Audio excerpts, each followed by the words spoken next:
Hello बच्चों, अब चलते हैं। आज हम देखेंगे अपना मेंसुरेशन का पहला चैप्टर 13.1 देखेंगे, जिसमें हमको मिल गया है पहला क्वेश्चन। कहा गया है यहाँ पर कि दो घनों जिनमें से प्रत्येक का आयतन 64 सेंटीमीटर है। दो घन दिए गए, छोटे छोटे क्यूब दिए गए हमको, और कह रहा है कि इन दोनों के जो है में से प्रत्येक का घन जो है 64 सेंटीमीटर क्यूब है के संलग्न हलकों को मिलाकर एक ठोस बनाया जाता है।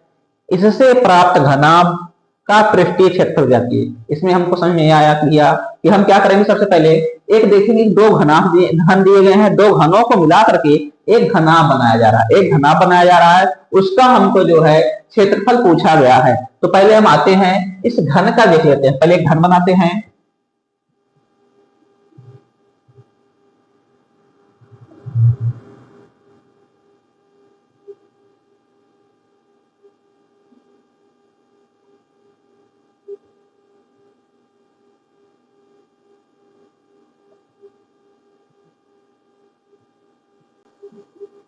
इस प्रकार से हमको घन दिया गया है।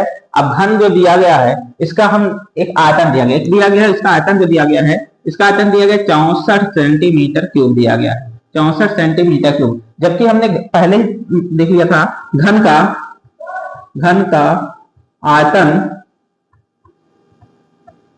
आयतन बराबर क्या होता है, ए क्यूब होता है। कितना होता है भैया, ए क्यूब होता है। अर्थात हम यहां देखें तो ए क्यूब बराबर 64 सेंटीमीटर क्यूब हो जाएगा। तो ए बराबर हो जाएगा डिवाइड 64। अब इसका हम करें तो आएगा 4 की पावर 3, क्योंकि 4 से 16 16 से 64 हो जाएगा। अर्थात ए बराबर हमको मिल गया 4 सेंटीमीटर। अब हम एक भुजा का आया इसका 4 सेंटीमीटर, इसका भी 4 आया और ए भी 4 आया। अर्थात लंबाई भी चौड़ाई भी सब हमारा जो है 4 सेंटीमीटर आ गया। अब इसी प्रकार से एक घन और थे, उसको भी इसमें जोड़ दिया गया। तो आइए तो हम क्या करते हैं, इसमें एक घन और जोड़ते हैं।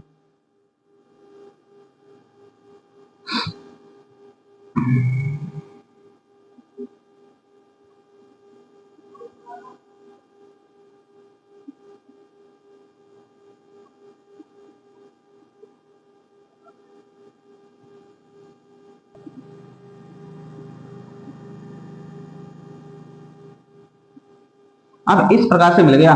तो आपको समझाना चाहिए ये 4 सेंटीमीटर, ये 4 सेंटीमीटर, मतलब यहां से यहां तक की जो आई 8 सेंटीमीटर। क्या आ गया, 8 सेंटीमीटर। ये हमारा 4 सेंटीमीटर होगा, ये हमारा 4 सेंटीमीटर होगा, ये भी हमारा क्या होगा, 4 सेंटीमीटर होगा। इतनी बात समझ आई। अब इसका जो है हमको क्या निकालना है, पृष्ठीय क्षेत्रफल निकालना। क्या निकालना भैया, पृष्ठीय क्षेत्रफल निकालना है। तो आइए हम देख लेते हैं। अब हम देखते हैं का पृष्ठीय क्षेत्रफल होता है तो ब्रैकेट में L D H plus B H plus H L. यदि हम देखें तो यहाँ हमारा लंबाई जो है एल बराबर आ जाएगा, यह पूरा है 8 सेंटीमीटर, और बी जो दिया गया है, बी हमारा चौड़ाई देखें तो हमारा 4 सेंटीमीटर। इसी प्रकार से एच देखा जाए, ए भी हमारा आएगा 4 सेंटीमीटर।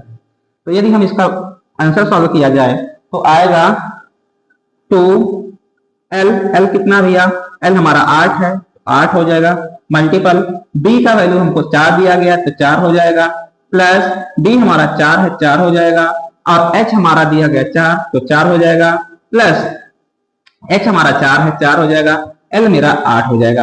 यहाँ कैलकुलेशन करेंगे तो हो जाएगा, यहाँ देखेंगे 2 ब्रैकेट में 8 चौक 32 प्लस 4 चौक 16 हो जाएगा, प्लस 4 32 हो जाएगा।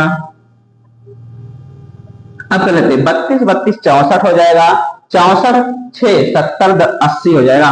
अर्थात यहां आ जाएगा 2 गुणे 80 बराबर 160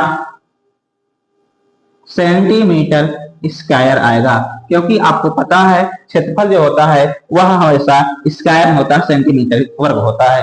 तो यहाँ आ गया इसका आंसर, इसका भाई हमारा आया वहां 160 सेंटीमीटर स्क्वायर। ये पहले का आंसर हो गया, आप देख सकते हैं। स्क्रीनशॉट ले लीजिए, अगला क्वेश्चन चलता है। फिर देखते हैं दूसरा क्वेश्चन। दूसरा क्वेश्चन कह रहा है कि कोई बर्तन एक खोखले अर्धगोले के आकार का है जिसके ऊपर एक खोखला बेलन अध्यारोपित है। अर्धगोले का व्यास 14 सेंटीमीटर और इस पात्र की कुल ऊंचाई 13 सेंटीमीटर है। इस बर्तन का जो है आंतरिक पृष्ठीय क्षेत्रफल ज्ञात करना है। तो पहले हम क्या करेंगे, फिगर बना लेंगे। उसके लिए हमको क्या देखना है, एक अर्धगोला बनाना है। एक अर्धगोला बनाएंगे सबसे पहले।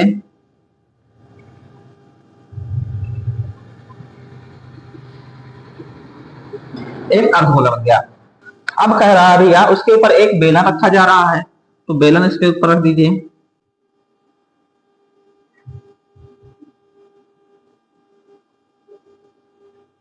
साथ साथ बात की गई इसकी पूरी लंबाई जो है 13 सेंटीमीटर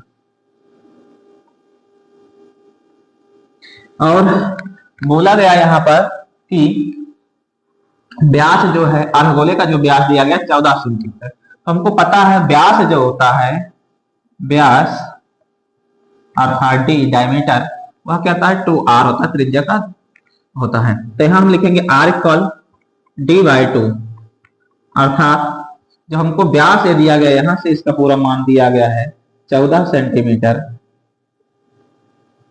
तो यहां लिखेंगे 14/2 अर्थात 7 सेंटीमीटर, ये हमारा हो जाएगा।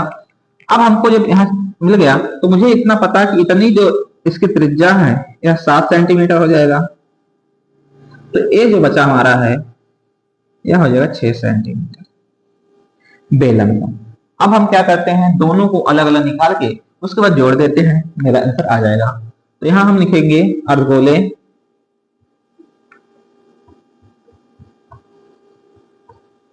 अर्धगोले का वक्र पृष्ठीय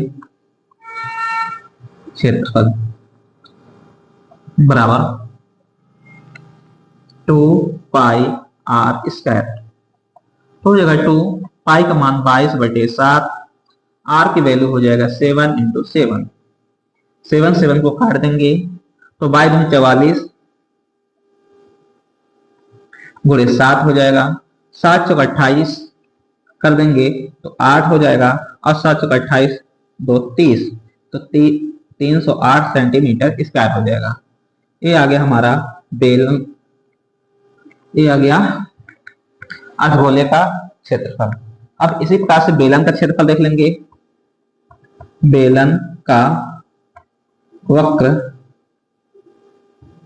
पृष्ठीय क्षेत्रफल इसका होता है 2πr/h। तो 2 हो जाएगा, पाई का मान हमको मिला है 22/7, r की वैल्यू 7, h की वैल्यू है 6। तो 7 से 7 को काट देंगे तो 22 × 44 गुणे 6 हो जाएगा। यहां कर देंगे 6 × 24 के 4 आया 2 और 6 × 24 24 2 26 64, तो आ जाएगा 264 सेंटीमीटर स्क्वायर। अब हम पूरे बर्तन का आंतरिक देखेंगे, लिखेंगे बर्तन का आंतरिक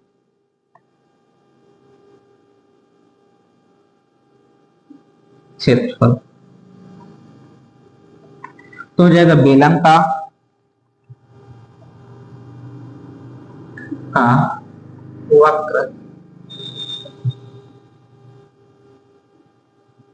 वक्र पृष्ठीय क्षेत्रफल प्लस अर्धगोले का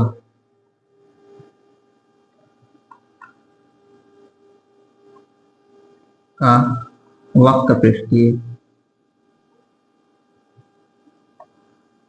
क्षेत्रफल।